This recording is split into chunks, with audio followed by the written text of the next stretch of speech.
लाहौर की बात करेंगे। लाहौर को मज़ीद खूबसूरत बनाने और सयाहत के फ़रोग़ के लिए भरपूर इस वक्त इक़दाम किए जा रहे हैं। Commissioner Lahore division captain retired Mohammad Usman की ज़ेर सदारत खूबसूरत लाहौर प्रोग्राम के तहत एक इजलास हुआ, जिसमें साफ खूबसूरत लाहौर के तहत 12 महकमों की सिफारिशात का जायज़ा भी लिया गया। जबकि कमिश्नर लाहौर को ब्रीफिंग में बताया गया कि फ़रोग़ सयाहत और तफरीह के लिए शहर में 35 सेल्फी पॉइंट्स भी तजवीज़ किए गए हैं। यानी जो सेल्फी के शौकीन अफराद हैं वो इन पॉइंट्स पे जाकर यहाँ पर खूब अच्छी अच्छी सेल्फीज जो है वो ले सकते हैं। जबकि कमिश्नर ने हिदायत की है कि शहर में बनने वाली रोड में बिजली की तारें ज़ेरे ज़मीन भी डाली जाएंगी। हाँ बिल्कुल, इससे भी जो है वो हम देखते हैं ना कि वो खूबसूरती थोड़ी सी हमें मांद पड़ती हुई नज़र आ रही होती है। इजलास में 29 मखसूस इलाकों में जो है ट्रैफिक की रवानी बेहतर बनाने का फैसला भी किया गया और इस मकसद के लिए शहर के 9 जोन्स हैं जहाँ पर 29 अहम रोड कॉरिडोर्स की निशानदही भी की गई है और मंसूबे के लिए 15 करोड़ रुपए का तखमीना भी लगाया। जबकि कमिश्नर लाहौर जो है उन्होंने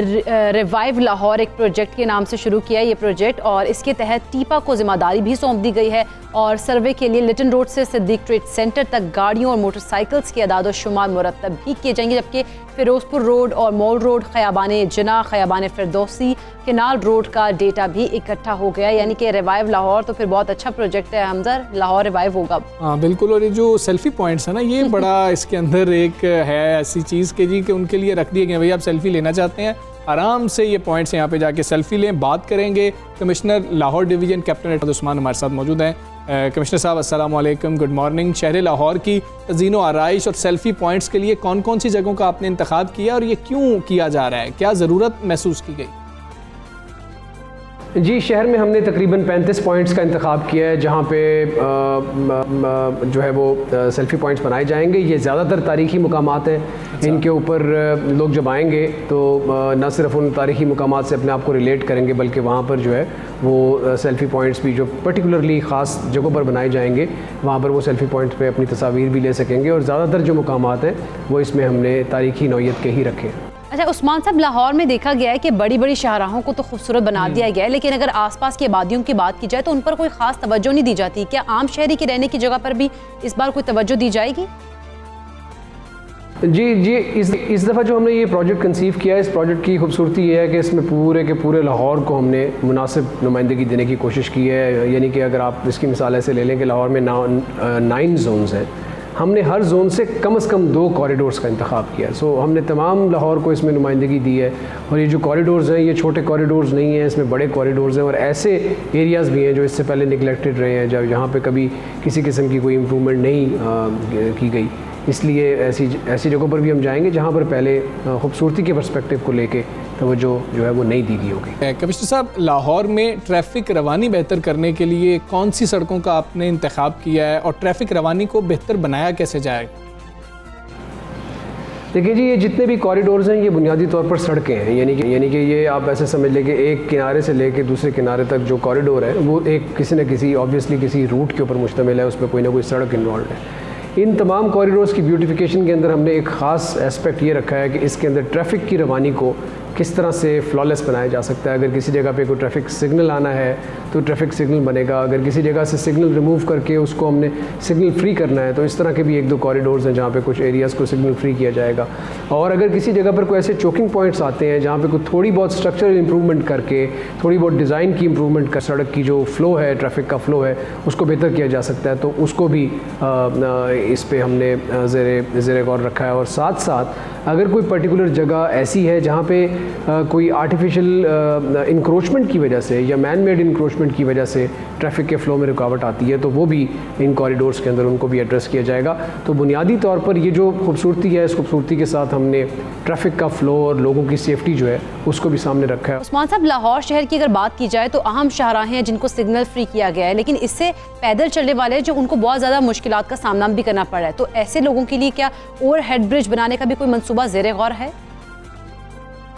जी बिल्कुल, इन कॉरिडोर्स में जहाँ जहाँ न सिर्फ सिग्नल फ्री कॉरिडोर्स में बल्कि हमने इसमें ट्रैफिक पुलिस से और 1122 से ख़ास तौर पर ये इन्फॉर्मेशन कलेक्ट की कि वो कौन से पर्टिकुलरली एरियाज़ हैं जहाँ पर हमें एक्सीडेंट्स का सामना करना पड़ता है या जहाँ से ज़्यादातर लोग जो हैं पेडेस्ट्रियंस जो हैं वो रोड को क्रॉस करते हैं। इन एरियाज़ को आइडेंटिफाई करके वहाँ पर पेडेस्ट्रियन ब्रिजेस बनाए जाएंगे। इसके साथ साथ हम एक और इनिशिएटिव ये भी इस प्रोजेक्ट के साथ लेकर आ रहे हैं कि जहाँ सिग्नल्स हैं उन तमाम सिग्नल्स में पेलिकन क्रॉसिंग बना के जो पैदल क्रॉस करने वाले हैं उनको प्रायोरिटी पे क्रॉस करने के लिए बटन दिया जाएगा, यानी कि वो आएंगे और वो बटन प्रेस करेंगे तो जो इशारा है वो बाकी सारे के सारे इशारे बंद होके उनके लिए ग्रीन हो जाएगा और वो प्रायोरिटी पर क्रॉस कर सका करेंगे किसी भी सड़क को। जितने भी इशारे हैं उन सब इशारों को हम इस नज़र से डेवलप करेंगे कि वहाँ पर जो है पेलिकन क्रॉसिंग प्रायोरिटी के ऊपर अवेलेबल। कमिश्नर साहब, आप कोरोना वैक्सीन के हवाले से भी मामलात को देख रहे हैं, तो लाहौर में कोरोना वैक्सीन की शॉर्टेज पर क्या काबू पा लिया गया है? क्या अब तो लोगों को मसाइल का सामना नहीं है? किस तरह से फैसिलिटेट किया जा रहा है जो लोग वैक्सीनेशन सेंटर्स का रुख कर रहे हैं? जी, वैक्सीन बिल्कुल आपके इल्म में है कि वैक्सीन की जो खेप है वो पाकिस्तान भी पहुंच गई है और पंजाब में हमारे पास भी आ गई है। वैक्सीनेशन जो है वो मंडे से स्टार्ट कर दी गई है और अब इंशाल्लाह ताला ये वैक्सीनेशन का जो प्रोसेस है इसमें रुकावट नहीं आएगी। हम इस वक्त लाहौर के अंदर 50 से ज़ायद वैक्सीनेशन सेंटर्स बना चुके हैं और ये वैक्सीनेशन सेंटर्स ज़्यादा बनाने का मकसद ये है कि लोगों को इनकरेज किया जाए कि हम उनके करीब आए हैं तो वो भी आके वैक्सीनेशन करवाएँ। हमें नंबर्स के हवाले से किसी किस्म की कोई पाबंदी नहीं है, जितने ज़्यादा नंबर्स हम चाहें उतने बना सकते हैं। हमें सिर्फ़ और सिर्फ ये देखना है कि वो लोगों के लिए जो इन्वायरमेंट हम चुनते हैं वो लोगों के लिए कंड्यूसिव हो, गाड़ी खड़ी करने की जगह हो, वहाँ से एंट्री एग्ज़िट जो है वो मुनासिब हो, ऐसी जगह ना हो जहाँ पर रश हो जाए तो वहाँ पर हम कोविड की जो SOPs हैं उनके ऊपर भी अमल दरामद ना कर सकें। इसलिए चंद ऐसी कंसिडरेशंस को सामने रखते हुए हम सेंटर्स की तादाद भी बढ़ाते हैं। आपके इल्म में है कि हमने सेक्टोरल सेंटर्स भी बनाए, यानी कि बहुत सारे ऐसे सेंटर्स हैं जो हमने पर्टिकुलरली लोगों को टारगेट किया है। बैंक्स के अंदर सेंटर्स बने हैं, शॉपिंग मॉल्स के अंदर सेंटर्स बने हैं, फॉर इंस्टेंस हमने PITB के अंदर सेंटर बनाया। इसीलिए इसी तरह हमने इंडस्ट्रियल एरिया है उसके अंदर सेंटर बनाया। तो बुनियादी तौर पर हम तमाम जो डिफरेंट सेक्टर्स हैं उनको टारगेट कर रहे हैं और अगर किसी ऐसा कोई पर्टिकुलर सेक्टर है जो समझता है कि उनके पास 2-2.5 हज़ार या इससे ज़ायद लोग मौजूद हैं तो हम वहाँ पर आर्जी सेंटर जो है वो 1-2 दिन के लिए भी बना के उनकी वैक्सीनेशन कर सकते हैं। तो फिक्स सेंटर्स भी हो रहे हैं, सेक्टोरल वैक्सीनेशन सेंटर्स भी बनाए जा रहे हैं और मोबाइल वैक्सीनेशन जो है उसको भी हम प्रमोट कर रहे हैं। मकसद ये है कि जल्द से जल्द हम अपनी आबादी को वैक्सीनेट करें। जितनी जल्दी हम अपनी पॉपुलेशन को वैक्सीनेट करने में कामयाब होंगे जल्दी जो है वो हम ये कोविड की सूरत हाल से बाहर निकल उस्मान साहब, ये भी बता दीजिएगा कि लाहौर की इंतजामिया को इस वक्त पूरे शहर को वैक्सीन फराहम करने में कितना वक्त मजीद दरकार है? देखिए जी, हमारा टारगेट तो ये है कि हम 31 दिसंबर सन 2021 तक अपने तमाम लोगों को वैक्सीनेट कर लें और इसी हवाले से जो हमारी वैक्सीनेशन की जो प्लान्स हैं वो बने हुए हैं। हमने माहाना टारगेट्स भी अपने इसी हवाले से डेवलप किए हुए हैं और हम उम्मीद कर रहे हैं कि इंशाल्लाह ताला इस साल के एंड तक हम अपनी लाहौर की जितनी भी हमारी आबादी है 18+ उसको वैक्सीनेट करने में इंशाल्लाह ताला कामयाब होंगे। कमिश्नर लाहौर रिटायर्ड उस्मान सुबह सवेरे पाकिस्तान से बात कर रहे थे। आपका बहुत शुक्रिया, उनकी गुफ्तगू आपने मुलाहिज़ा की है। आगे चलेंगे और अब टैक्स के मामलात हैं जो उसमें हेरा फेरी करते हैं वो ज़रा होशियार हो जाएं, क्योंकि वज़ीर ख़जाना शौकत तरीन साहब कह रहे हैं कि 1 जुलाई से टैक्स इकदामात पर अमल दरामद शुरू हो जाएगा और नए बजट में किसी टैक्स चोर को हम नहीं छोड़ने वाले। बिल्कुल, उन्होंने ये भी कहा कि टैक्स ऑफिसर किसी टैक्स गुजार को हिरासा नहीं कर सकेगा, जबकि नए बजट में टैक्स चोर के लिए कोई भी रियायत नहीं है। इसके अलावा वफाकी हुकूमत ने परचून फरोशों को भी टैक्स नेट में लाने का अब फैसला कर लिया है और वज़ीर ख़जाना ने चेयरमैन FBR को ये भी हिदायत की है कि रिटेल सेक्टर को टैक्स नेट में लाया जाए। रिटेल सेक्टर में बड़े पैमाने पर टैक्स चोरी हो रही है। दूसरी जानिब हड़ताल की गई थी फ्लोर मिल्स की जानिब से और उनका भी ये कहना है, मौक़िफ़ सामने है कि चोकर और टर्नओवर टैक्स में इजाफे पर कंफ्यूजन अभी तक बिल्कुल ऐसे ही है। जबकि 2 रोज़ा अलामती हड़ताल के दौरान मुल्क भर की 1500 फ्लोर मिल्स ऐसी थी जहां पर एहतजाजन उनको ताले लगा दिए गए थे और इससे मुल्क भर में 15 लाख, जबकि पंजाब की अगर बात की जाए तो सिर्फ पंजाब में 7.5 लाख आटे के थैलों की सप्लाई जो है वो मुअत्तल हो गई थी, जिससे लाहौर में आटे के 1.5 लाख थैले मार्केट में नहीं पहुंच सके थे। बिल्कुल, और chairman central flour mills association Badruddin Kakar का कहना है कि अगर 30 जून को टैक्स लागू हो गए तो गैर मुय्यना मुद्दत के लिए फ्लोर मिल्स बंद रहेंगी, जबकि मुतालबात की अदम मंजूरी के बायस ऑयल टैंकर्स एसोसिएशन ने मुल्क गिर हड़ताल कर दी है। और इस हड़ताल के बायस अगर हमजा बात की जाए तो मुल्क भर में पेट्रोलियम जो मसनूआत हैं उनकी भी तरसील में जो है तातुल का शिकार हो गई हैं वो। और जो मुल्क की अगर बात की जाए एक बार फिर पेट्रोल बहरान पैदा होने का खदशा भी जाहिर हो गया है। कल हम गैस बहरान की बात कर रहे थे, फिर हम उससे उठने वाले बिजली बहरान की बात कर रहे थे और आज हम इन बहरानों की भी बात कर रहे हैं। और साथ ही वफाकी हुकूमत ने परचून फरोशों को भी जो टैक्स नेट में लाने का फैसला किया, इस पर छोटे दुकानदारों के क्या तहफ़्फ़ुज़ात हैं उनसे जानने की हमने कोशिश की है। वो क्या कहते हैं आपको पहले बता देते हैं। इतनी बड़ी मंडी है सूत्र मंडी, वहाँ गए थे, इतने बड़े भाई हैं, वो भी नहीं भी टैक्स नेट के अंदर आए हुए। तो छोटे दुकानदारों का तो अपना हिसाब भी कोई नहीं होता। ताजर तो पहले ही बहुत परेशान है, कारोबार बिल्कुल जीरो पे जा रहा है। इनको नेट पे लाएंगे तो ये तो अनपढ़ लोग हैं, इनको तो इतनी तालीम ही नहीं है कि जो वो अपना हिसाब किताब रखेंगे। इसका जो मामला है ना, ये तो होलसेल के लिए ठीक है, परचून वाले तो पहले चीखे मार रहे हैं, रो रहे हैं, काम नहीं है, बिल्कुल नहीं है। एक दिन बैठ के देखें ना, जो टैक्स वाले दुकान पे देखें क्या हालात क्या हैं, कारोबारी हालात क्या हैं। कारोबार कोरोना के बाद बेड़ा गर्क हुआ होगा। परचून पे जो टैक्स लगा रहा है, परचून में तो हम गरीबों का सब कुछ ही परचून है। ये परचून के आइटम्स पे हर चीज़ पे जो है ना वो टैक्स लगा रही है हुकूमत। वो टैक्स की वजह से चीज़ें जो है ना वो बेइंतहा महंगी हो रही हैं। तो टैक्सेस जो है ना आम गरीब आदमी पर नहीं लगना चाहिए, ये साम्राज्यों से लेना चाहिए जो करोड़पति अरबपति लोग हैं। तो ये तो लोगों की गुफ्तगू आपने सुन ली है कि वो लोग तो मान ही नहीं रहे, वो कह रहे हैं कि टैक्स हम नहीं लगना चाहिए। हर एक कोई इस पे काफ़ी ज़्यादा तहफ़्फ़ुज़ात हैं और परेशान भी हैं वो लोग सारे। इसी पर बात कर लेंगे। माहिर टैक्स उमूर ज़िशान मर्चेंट साहब हमारे साथ मौजूद हैं। ज़िशान मर्चेंट साहब अस्सलाम वालेकुम, गुड मॉर्निंग सर। ये बताएं कि जिसको भी टैक्स नेट में लाने की कोशिश की जाती है गवर्नमेंट की जानिब से, वो मैं ना मानूँ की रट पे होता है, ऐसा क्यों होता है? असल में टैक्स तो कोई भी खुशी से नहीं देना चाहता। टैक्स के लिए तो प्रॉब्लम ये है कि कंपल्सरीली जेब से निकालना पड़ता है, और ये दुनिया का यही रूल है। दुनिया में कोई टैक्स खुशी से नहीं देता। प्रॉब्लम ये है कि ये तो हर कोई जिसके ऊपर भी टैक्स लगाने की बात की जाएगी वो रोना शुरू कर देगा, क्योंकि हम टैक्स तो देना ही नहीं चाहते। फिर हम ये कहते हैं कि टैक्स नहीं देंगे, लेकिन आसाइशें हर किस्म की चाहिए। टैक्स नहीं देंगे, सारी चीजें प्रॉपर चाहिए। टैक्स नहीं देंगे, हेल्थ सिस्टम अच्छा चाहिए। टैक्स नहीं देंगे, इंफ्रास्ट्रक्चर अच्छा चाहिए। लेकिन क्वेश्चन ये है कि ये टू वे स्ट्रीट है। जी जी, आप टैक्स देंगे, मुल्क के पास रेवेन्यू जमा होगा, फिर मुल्क जो है आपकी चीजों के ऊपर खर्च कर सकेगा।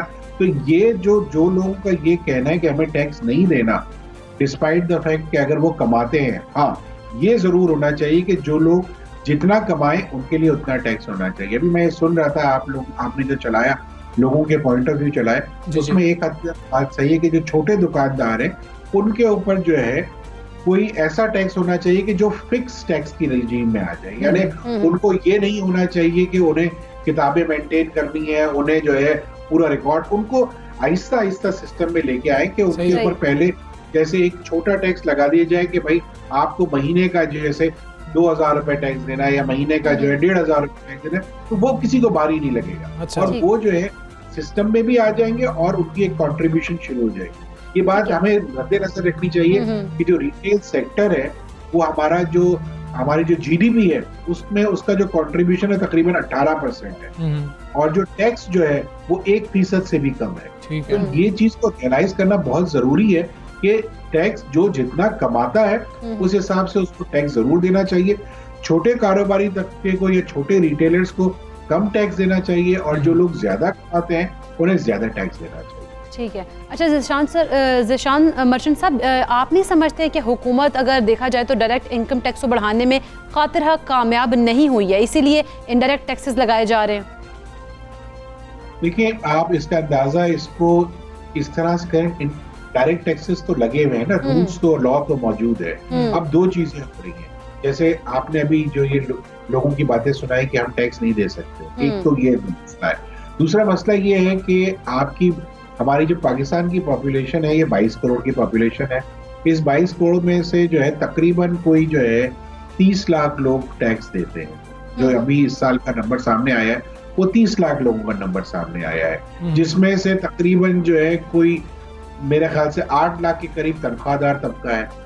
उसके बाद आ जाइए, जो 8 लाख माइनस कर दे तो 22 लाख लोग बचते हैं। तो 22 लाख लोग अगर आप कंपैरिजन करें तो ये आबादी का 1% बनता है कि जो टैक्स दे रहा है। इसमें से भी जो है जो 80% टैक्स देते हैं वो तकरीबन 1000 से 1500 कंपनियां देती हैं। इसका मतलब ये है कि आम आदमी तो टैक्स दे ही नहीं रहा है। तो अब जब आबादी के तनासुब से अगर आप बात करेंगे तो आपका जो डायरेक्ट टैक्स और कंट्रीब्यूशन है वो हमेशा आपको कम नजर आएगा और इनडायरेक्ट टैक्सेस का कंट्रीब्यूशन ज्यादा नजर आएगा, क्योंकि इनडायरेक्ट टैक्सेस मैं हमेशा से ये कहता हूँ कि ये रिग्रेसिव सिस्टम है। ये अमीर और गरीब में जो है बिल्कुल कोई तफरीक नहीं करता। जो उसको कंज्यूम करेगा कमोडिटी को वो उस पे टैक्स लग जाएगा, और इसी तरीके से जो है ये जो है इसका तनासुब ज़्यादा है, क्योंकि हमारी पाकिस्तान में जो रिटेल मार्केट है वो दुनिया की जो है वो 11वें नंबर की रिटेल मार्केट है। तो हमारी इसी वजह से जो है कंजम्पशन भी बहुत ज़्यादा है। निशान साहब, क्या हुकूमत को डेयरी की तरह आटे और टैंकर्स पर भी जो टैक्स है वो वापस देना पड़ सकता है? अब प्रॉब्लम क्या है? प्रॉब्लम ये है कि जो आटे पे टैक्स है वो टर्नओवर टैक्स की हम बात कर रहे हैं कि जिसको जो है 1.25% पे ले जाया गया है, जो पहले जो है 0.25% था। और इसी तरीके से जो ये ऑयल टैंकर कॉन्ट्रैक्टर्स पे जो टैक्स 2% था, उसको जो है बढ़ाने की बात की गई है। अब यकीनन अगर ये प्राइसेस, इसका इम्पैक्ट अगर क्या होगा, अगर इस पे टैक्स लगता है तो टैक्स लगने से जो है यकीनन एक तो रेवेन्यू कलेक्शन बढ़ जाएगी, लेकिन एट द सेम टाइम इनकी जो कॉस्ट है, ट्रांसपोर्टेशन कॉस्ट, वो ये बढ़ा देंगे। ट्रांसपोर्टेशन कॉस्ट बढ़ने का मतलब ये कि जितनी भी सप्लाई चेन है उसमें जो है कॉस्ट का इंक्रीज आ जाएगा। और जब ये कॉस्ट का इंक्रीज आएगा तो ये न सिर्फ मेरे ख्याल से इन्फ्लेशन में कंट्रीब्यूट करेगा, बल्कि इसके साथ साथ ये होगा कि चीजें महंगी होना शुरू हो जाएंगी और वायबिलिटी नहीं रहेगी। तो मेरे ये ख्याल है कि इसको इस तरीके से चेक करना चाहिए कि इसका इम्पैक्ट कोई बहुत ज्यादा नहीं पड़े। मैं ये देख रहा था कि कुछ जगहों पे सेल्स टैक्स में जो है उनको केटर किया गया है, एग्जेम्पशन दी गई है, और कुछ जगहों पे जो है इनका टैक्स थोड़ा सा जो है उसको चेंज किया गया रिजीम को, जिसकी वजह से एक इम्पैक्ट आ सकता है।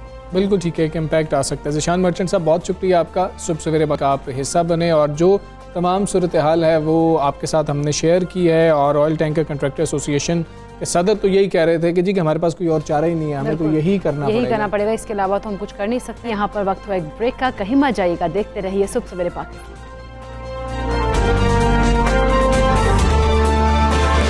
सुबह सवेरे पाकिस्तान।